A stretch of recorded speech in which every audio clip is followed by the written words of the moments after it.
প্রথমার্ধে 2 গোল হজম, বিরতির পর আরো 2টি। এর মাঝে চমৎকার ফিনিশিংয়ে একটি গোল করলেন লিওনেল মেসি। তাতে লাভ হলো না তেমন, বড় হার নিয়ে মাঠ ছাড়ল inter Miami.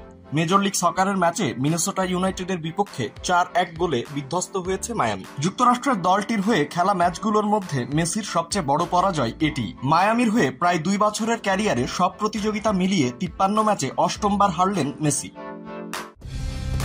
Colour expert, George স্যাপ এবং মাইল্ড অন হ্যান্ডস টেকনোলজি সমৃদ্ধ অরিক্স ক্রিস্টাল ওয়াশ আপনার লন্ড্রি এক্সপার্ট। মিনেসোটার মাঠে অনুষ্ঠিত ম্যাচটিতে চোটের কারণে দলে ছিলেন না মেসির আক্রমণ ভাগের সঙ্গী লুইস সুয়ারেস। তবে আক্রমণ ভাগের চেয়েও মায়ামি বেশি ভুগেছে রক্ষণে। ম্যাচের প্রথমার্ধেই লংবানে ও অ্যান্টনি মার্কানিকের গোলে 2-0 ব্যবধানে এগিয়ে যায় মিনেসোটা।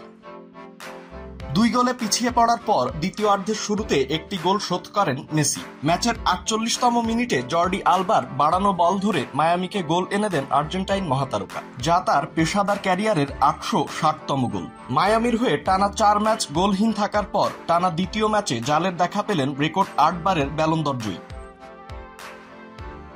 মেসির ওই গোলে ঘুরে দাঁড়ানোর আশা জাগলেও 68 থেকে 70 মিনিটের মধ্যে আরো 2 গোল হজম করে মায়ামি, যার মধ্যে প্রথমটি আসে মায়ামির ডিফেন্ডার মার্সেলো উইগান্টের আত্মঘাতী গোল থেকে। আর্জেন্টিনার সাবেক ডিফেন্সিভ মিডফিল্ডার ও মেসির সাবেক সতীর্থ হাভিয়ের মাস্চেরানো গত নভেম্বরে দায়িত্ব নেওয়ার পর 19 ম্যাচের 5টিতে হারল মায়ামি।